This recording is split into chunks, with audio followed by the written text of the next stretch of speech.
Salve, torcedor vascaíno, tudo bem com vocês? Espero que sim. Elias chegou para mais um vídeo aqui no canal. No vídeo de hoje, a gente vai trazer aqui algumas informações. Dentre elas, vamos falar muito também do futebol do Vasco da Gama. Situação delicada, complicada aí no Campeonato Brasileiro. O Vasco está a um ponto do Z4. Técnico Fernando Diniz, ou melhor, o Pardal. Professor Pardal aí, né?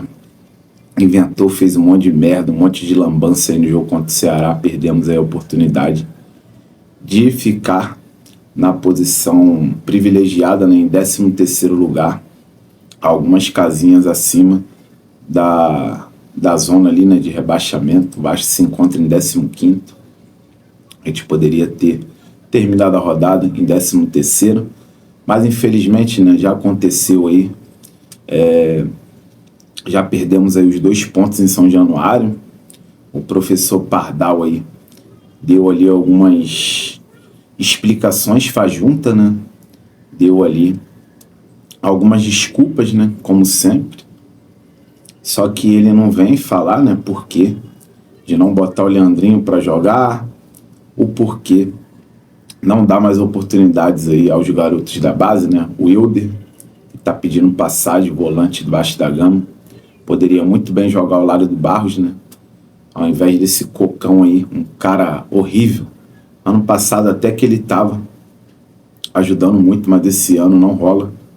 E enfim, a gente vai deixar aí pro final do vídeo pra gente falar um pouco aí do Vasco da Gama, do técnico do Vasco, desse jogo decisivo que o Vasco tem aí contra o Flamengo. A finalidade do vídeo de hoje, a gente vai falar sobre um tema, né? Que é da reforma do estádio de São Januário. E antes de começar o vídeo, peça aquele like, se inscreve se você não é inscrito, compartilha o vídeo para aumentar nosso alcance aqui na plataforma. Manda o vídeo aí para seus amigos vascaínos no Zap, Facebook, Instagram, todas as redes sociais aí que você puder colaborar aí, né, para aumentar o nosso alcance aqui na plataforma, né? E é isso, vamos começar o vídeo. Antes de falar sobre a venda aí do potencial construtivo, né? E também falar sobre essa reforma de São Januário, a gente vai trazer aqui uma informação, né, rapidinho. Lembra no jogo Vasco e Botafogo que morreu um torcedor do Vasco da Gama baleado lá em Oswaldo Cruz? Membros da torcida jovem do Flamengo deram um ataque, né? Tentaram emboscar, né? Torcedores do Vasco, mas pelo que deu a entender ali, né, aparentemente torcedores do Vasco foram para cima e os caras que emboscaram ali estava de maldade, né? De repente estava num número menor, viram que não ia dar no tete a tete ali, né, na mão ali, uma gíria que é muito utilizada aqui no Rio, né? Aquele boxe de rua, né? Aí correram aí, né? E deram tiro, né, pra cima da torcida do Vasco. Um desses 2 tiros aí, 2 não, deram muito. Um desses tiros aí atingiu a cabeça desse torcedor vascaíno que faleceu, morreu na hora. Membros ali da organizada do Vasco tentaram até fazer de tudo ali, né, para socorrer, mas não deu tempo. O outro torcedor do Vasco foi atingido no pé, tem até o vídeo, né, que ele entrou numa farmácia, atingido no pé, pedindo ajuda ali, né? Muito assustado. E, cara, essa torcida foi banida, a torcida jovem, uma torcida aí que 80%, eu falo isso, com autoridade para falar, 80% da torcida jovem do Flamengo, os caras é marginal.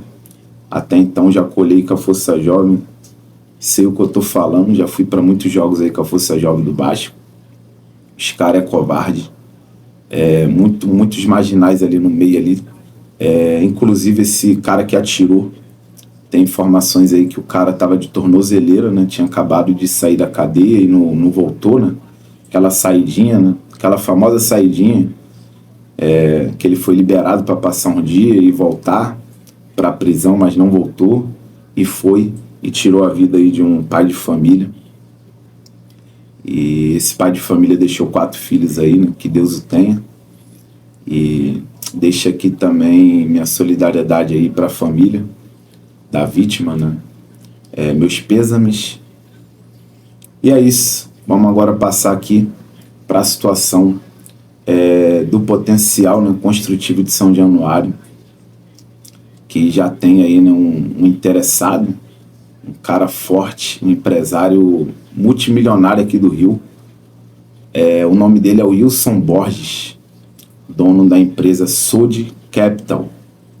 Esse empresário vai comprar aí 250 mil metros quadrados aí, né, do potencial construtivo do Vasco, né? A prefeitura cedeu ao Vasco. O Vasco tem um total de 280 mil metros quadrados.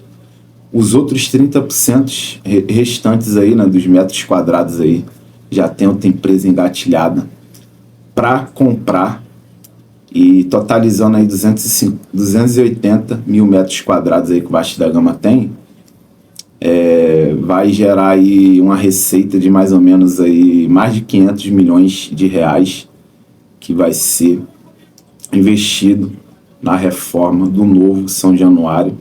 Estádio espetacular, né? Muito lindo. A maioria dos torcedores vascaínos já viram, né, o projeto, viram vídeos aí, maquetes e tudo mais. Vai ficar muito lindo aí, né, o estádio de São Januário, né?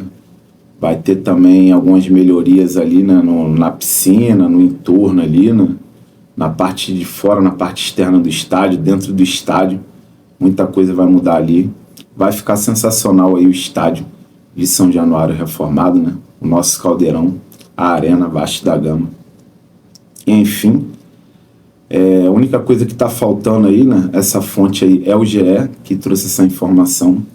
Falta agora a prefeitura liberar o termo de transferência para o Vasco poder vender o potencial construtivo e iniciar aí, né, se Deus quiser, a reforma do estádio de São Januário aí, né, a Arena Vasco da Gama, o nosso caldeirão. Fico na expectativa e assim, não vou me iludir, vocês me conhecem, eu falo muito aqui no meu canal que eu não confio nessa gestão, entendeu? Não sou também a favor de fulano, ciclano, ali dentro ali do Vasco da Gama, né? Hoje em dia, cara, eu sou mais de falar que eu sou neutro, entendeu? Se tivesse eleição hoje em São Januário para escolher um novo presidente aí, eu não apoiaria nenhum ali, cara, nenhum, nem mesmo o Levin, que eu já tive aí um certo, como é que se fala, uma certa ali, né,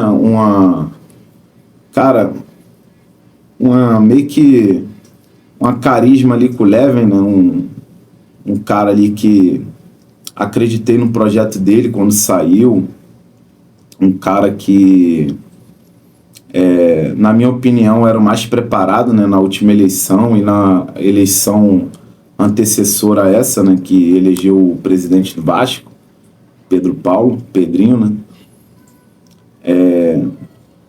Eu sentia que ele era o mais preparado ali e o que tinha mais chance de conseguir fazer ali uma gestão bacana, né? Conseguir reerguer o gigante da colina, reformar São Januário, montar um time para disputar títulos, isso, aquilo, outro. Só que muitos acontecimentos aí vêm acontecendo e a gente não é bobo, né? Algumas postagens aí do Levin aí nas redes sociais aí, né? Elogiando essa gestão, isso, aquilo, outro. Então, ali no Vasco é tudo muito fechado, né? Uma panelinha. E se tivesse eleição hoje no Vasco da Gama, acredito, se quiser, eu não apoiaria nenhum. Não botaria vídeo de nenhum aqui no meu canal. Possa ser que ano que vem eu mude de ideia. Tudo pode acontecer, né? O ser humano é muito pragmático. Uma hora a gente tem uma opinião, de repente a gente possa mudar de opinião, né? A respeito aí de um político, né? De alguém que eu possa enxergar como o melhor para o Vasco da Gama, né? Um cara que tem aí um projeto bacana, um cara que tem ali capacidade de gerir um clube gigante como o Vasco da Gama. Enfim, vamos aguardar, né, a situação aí da transferência do termo aí da Prefeitura do Rio de Janeiro, né? Vamos ver, né? O prefeito ainda é o Eduardo Paes, né, que é vascaíno. Dificilmente aí pode dar algum problema, né? Se for depender aí do Eduardo Paes. Eu acredito que se alguma coisa der errado aí é mais por incompetência dessa diretoria, mas também não vou ficar aqui falando, porque daqui a pouco vai ter gente aí que vai estar falando que eu sou isso, eu sou aquilo outro, e estou fazendo campanha anti-Vasco, eu estou secando para a reforma não sair. Quem me conhece sabe que eu sou um dos torcedores, né, do Vasco, que faz vídeo aqui, assim como tem vários aí, né, aqui na plataforma, em outras redes sociais. Eu sou um dos torcedores aí que mais elogio quando tem que elogiar. Eu acho que eu até ultimamente estou elogiando muito do que venho batendo aí, né, nessas gestões aí, né. E o Vasco nessa situação aí é um ponto do Z4. Eu poderia estar aqui fazendo vários vídeos aí, né, de sensacionalismo, né, para estar aí ganhando aí até mais visualizações aí, né, metendo pau nessa diretoria, isso, aquilo, outro, e eu não faço isso. Então, eu fico na torcida aí para que saia, né, realmente aí essa transferência do termo aí, né, para o Vasco poder vender o potencial construtivo. Já tem um comprador, né, que é o Wilson Borges, dono da Soul Capital, uma empresa gigantesca, né, aqui do Rio de Janeiro. E esse Wilson Borges aí é multimilionário, o cara tem muito dinheiro, dono de vários negócios aí, né, vários empreendimentos. Compra terreno, revende pelo triplo do valor. O cara consegue aí fazer aí movimentações gigantescas, né? Consegue fazer muitas revendas, né? E movimenta muito dinheiro mesmo, bilhões, cara. E vamos ficar na expectativa aí, né? Sendo que era para ter começado em janeiro, né? No início do ano, já estamos já em setembro, daqui a pouco outubro. Então, vamos manter o pezinho no chão, né? Manter o pezinho no chão. Já dei minha opinião, que eu não confio nessa gestão, né? Mas espero que eles calem minha boca e que eles consigam ao menos essa reforma aí do estádio de São Januário, né? Com esse projeto aí do potencial construtivo, que é um projeto muito bacana, né? Para ajudar, né, nessa reforma de São Januário. E é isso. Vamos passar aqui agora para outro assunto. Falar agora do futebol do Vasco. O técnico Fernando Diniz está muito pressionado, né, no comando do Vasco da Gama. E ele vai ter uma sequência aí dificílima, né? Flamengo, depois Bahia, né? Bahia, Cruzeiro. Bahia é o jogo a menos, né? Bahia, Cruzeiro e Palmeiras. 4 times ali de cima da ponta da tabela. Flamengo, Palmeiras e Cruzeiro. Os 3 ali brigando. Rodada a rodada, né? Pelo título do Campeonato Brasileiro. Um é primeiro, outro é segundo. O outro é terceiro. E jogos dificílimos aí pro Vasco. E se acontecer aí uma sequência de derrotas aí bem provável, que o Pedro Paulo, presidente do Vasco, não vai conseguir segurar o técnico Fernando Diniz. Eu tenho quase toda certeza do que eu estou falando, porque a pressão vai ser imensa, cara.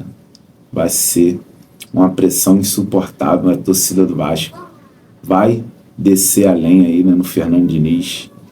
Vai pedir a hashtag fora Diniz, fora professor Pardal. Então espero que o Diniz faça uma escalação bacana, né, para esse jogo contra o Flamengo. Não invente a escalação. Eu já cantei a pedra aqui. É o Robert Renan. É o Robert Renan aqui na canhota, né, jogando no lado esquerdo. Cuesta na direita. Piton não vai jogar, né? Piton ainda é desfalque. entraria com o Leandrinho, cara, sem medo. Puma Rodrigues improvisado contra o Flamengo, a chance de dar merda é grande. E o PH jogando no lado direito. Na cabeça de área ali, né?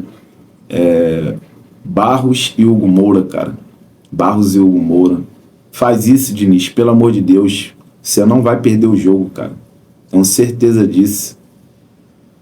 E Felipe Coutinho, né? Flutuando na frente dos dois volantes ali. E lá na frente, a trinca de atacantes ali, né?